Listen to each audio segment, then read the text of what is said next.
July 21st, Saint Praxedes, Virgin. Today's saint's story is short but touching, as it shows the charity of an early 1st century Christian saint. Saint Praxedes was the daughter of a Roman senator, Praxedes, who was a Christian and is mentioned in one of St. Paul's letters to Timothy. She was also the sister of Saint Prudentina, who helped Saint Praxedes in her endeavors. Saint Praxedes is said to have been a disciple of St. Paul. During the persecution of Christians by Emperor Marcus Antonius in the 1st century, Saint Praxedes helped the persecuted Christians by hiding many of them in her home. She also encouraged others to keep firm in the faith. She was well known for her loving care for the mutilated bodies of those martyred for the faith. She is said to have also built a baptistery inside her father's house in order to baptize pagan converts.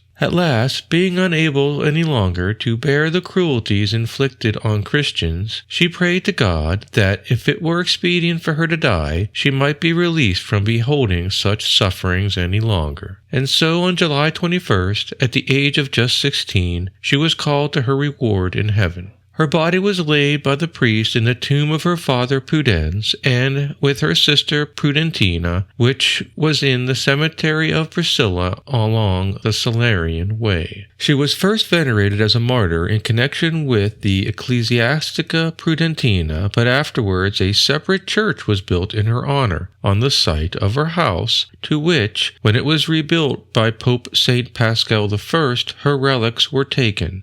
As can be seen in the picture, the center circle in her basilica in Rome is a part of the floor in the central nave and is marked as the place where her relics were laid to rest within the building that was once her house. In the paintings by Vermeer and Frischerelli, Saint Praxedes is shown kneeling in front of an ornate twin-handled jug, into which she is squeezing a sponge soaked full with the blood of a decapitated martyr. Her effigy also appears on a mosaic of the Church of St. Praxedes in Rome. As can be seen in this painting, we see martyrs' crowns awaiting the sisters as one cleans a severed head with well water while the other sponges a martyr's body.